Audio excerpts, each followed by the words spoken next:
Estamos con con Laura Bailar, gerente de marketing, y Eduardo Burga Montoya, psiquiatra, dama, caballero. Muchísimas gracias por venir. Bueno, Eduardo además es legista, ¿no? Sí, y médico laboral. Y médico laboral. Bueno, así que perfecto para poder empezar a hablar sobre el estrés, ¿no? Que la Organización Mundial de la Salud lo declara enfermedad.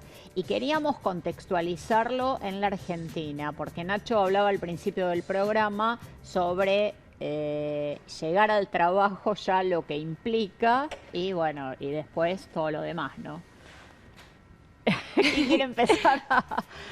Me parece... ¿Dónde empieza el estrés? Claro, está muy buena la idea, porque me parece que el tema de contextualizar, cuando yo siempre escucho charlas de este tema, lo que escucho es que se habla en forma genérica. Y me parece que es contextualizado aquí ahora, porque la OMS lo incluyó, pero es diferente lo que significa el estrés laboral en Escandinavia o en Japón, claro, que acá en Argentina. Entonces acá en Argentina hay un montón de cosas que al propio estrés laboral de una persona que tendría un trabajo fijo, más o menos bien remunerado, con carga social, que también puede vivir un estrés laboral, también puede vivir un mobbing, pero tiene una situación fija y estable. Acá se agregan elementos muy graves, que hay una intensa precarización laboral, y una de las áreas, digamos, este tema va a todas las profesiones, ¿sí? Pero una de las áreas más afectadas es salud y educación, ¿sí? Ajá. Entonces, ¿qué sucede? Hay una gran precarización laboral. ¿En esas dos áreas? En todo. Ah. En todo. Pero yo estuve viendo las estadísticas, es donde más se sufre, claro, los profesionales más sufren este tema. Quizás porque un médico, digamos, imagínense un cirujano cardiovascular que está excedido en la carga laboral, es un estrés fortísimo, ¿no? Y no puede ir de trabajo en trabajo, es una complicación bárbara.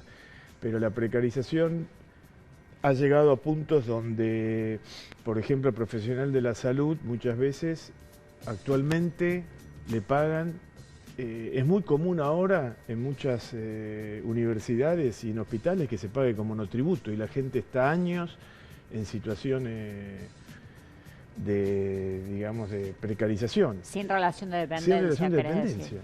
Entonces, cuando y esto es todo un círculo vicioso que genera una debilidad estructural macro y microeconómica, entonces todo evoluciona para mal. Si uno tiene que ver, yo hace muchos años que estoy recibido y que doy clase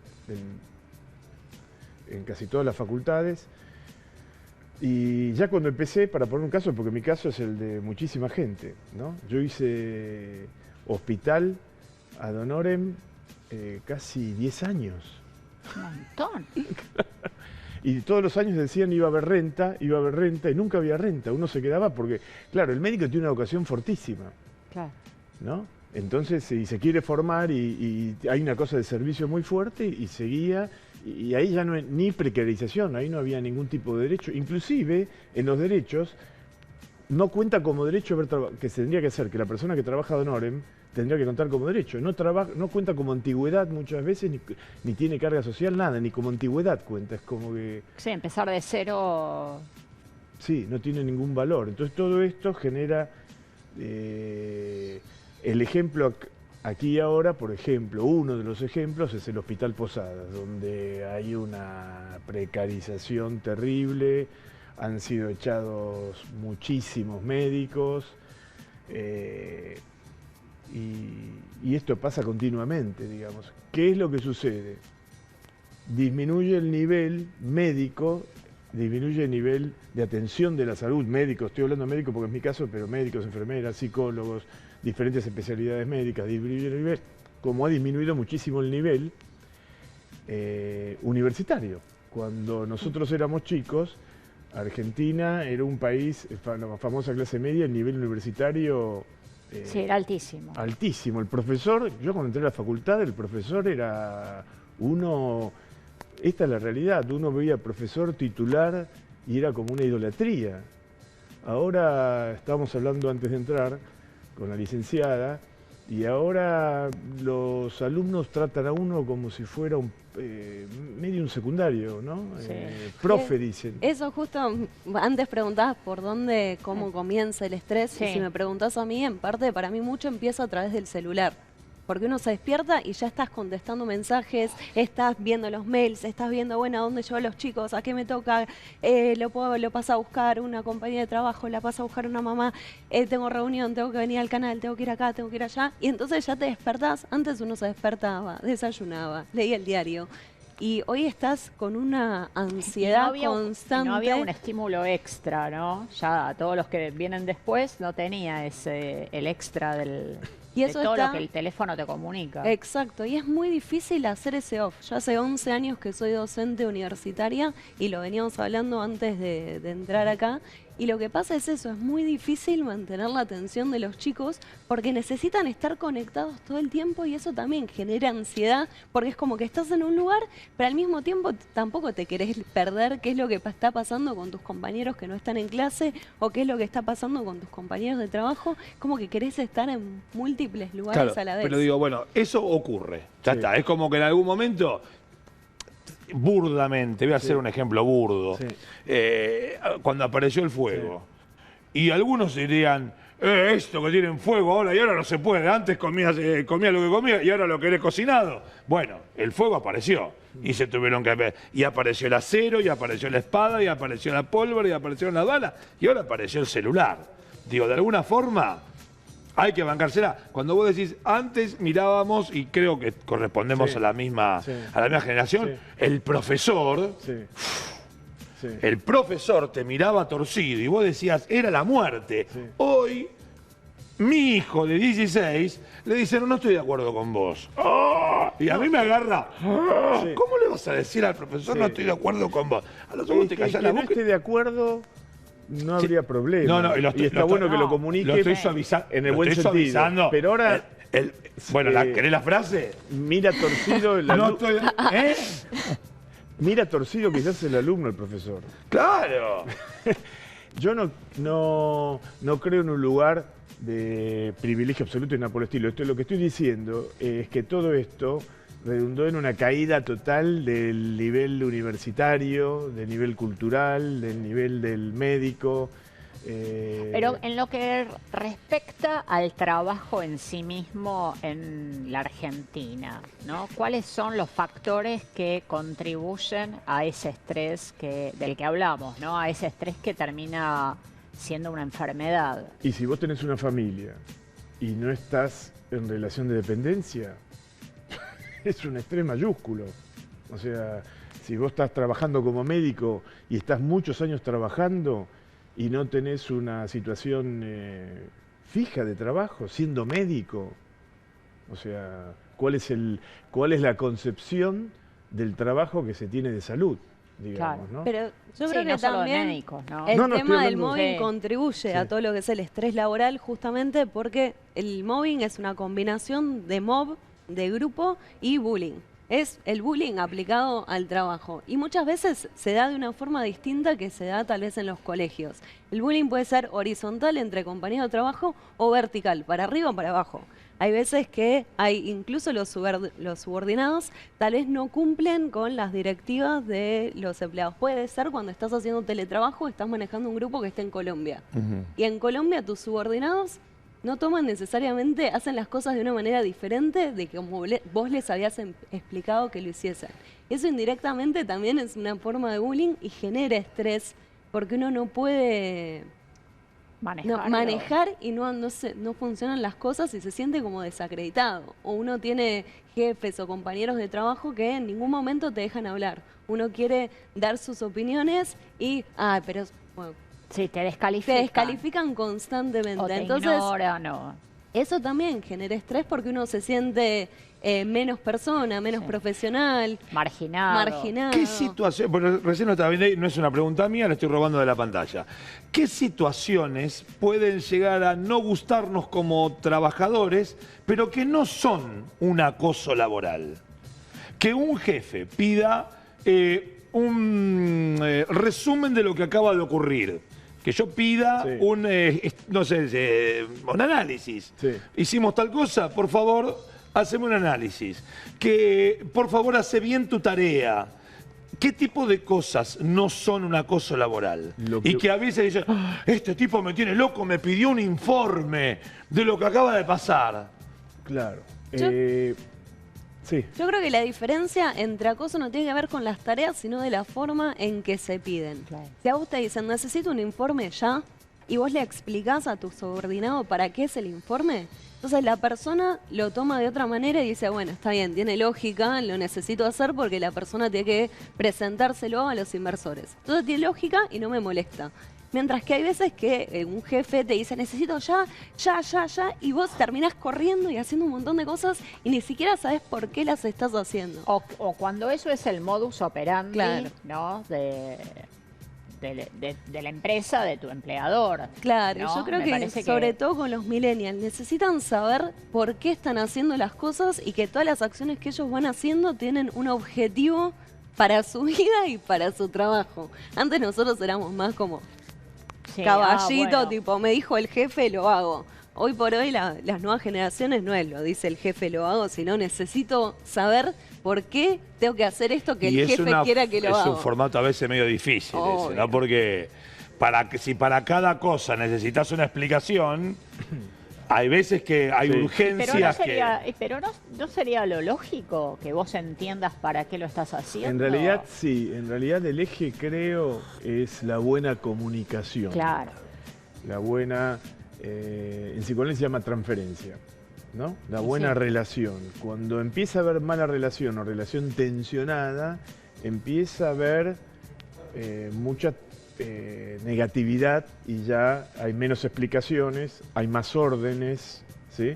Y eso empieza a generar más tensión y ya empieza a haber una frontera lentamente, porque a veces esto es una especie de círculo vicioso, empieza a haber maltrato, ¿no? Sí. Entonces, del maltrato ligero la graduación va aumentando hasta que ya empieza a haber diferentes niveles de tensión y ya el maltrato franco, la amenaza, el acoso, diferentes situaciones que ya las contemplan las leyes directamente, ¿no? Yo a veces me siento medio con una tijera vieja cortado, ¿no? Porque a veces necesito que hagas esto. Sí. ¿Por qué?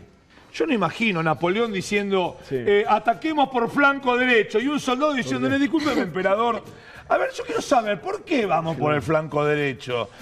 Mirá, porque yo soy Napoleón y gané 200 batallas y vos ninguna, campeón. Entonces, a veces hay una cuestión en donde decir, che, mirá, tiene que haber para mí, Sí, un pero- verticalismo de, Pero vamos ahí por esto, están vamos por esto. Pero Están tocando quieras un punto- o no, antes vos a tu papá te decía, hacelo porque soy tu padre. Y a vos no se te ocurría, pero ni en lo más mínimo decirle, no, papá, ¿por qué? Hoy los nenes, los hijos, tus sobrinos, siempre te preguntan, ¿pero por qué? Vos sos mi papá, pero igual quiero saber por Claro. qué lo tengo que hacer. Entonces es como que hay un cambio de mentalidad que quieras o no, hay que adaptarse a eso. Lo que pasa es que si el cambio de mentalidad quizás está bueno.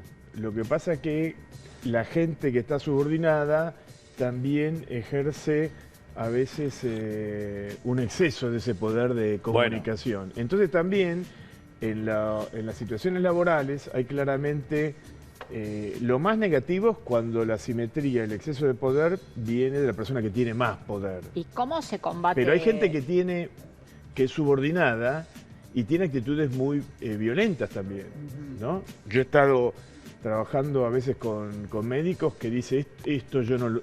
Tenían 5 tareas por hacer y estas 2 o 3 principales dicen, yo no la hago. Entonces, ¿no?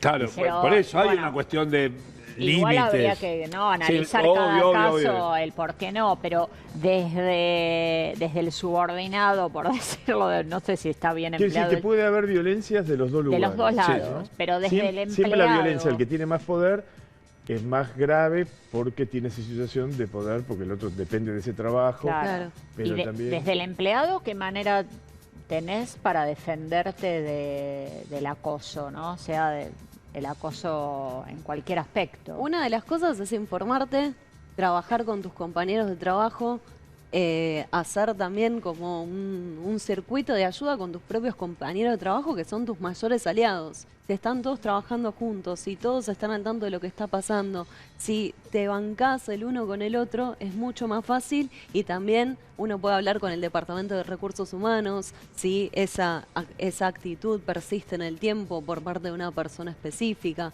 Puede hablar también con profesionales para aprender estrategias para resolver esos temas.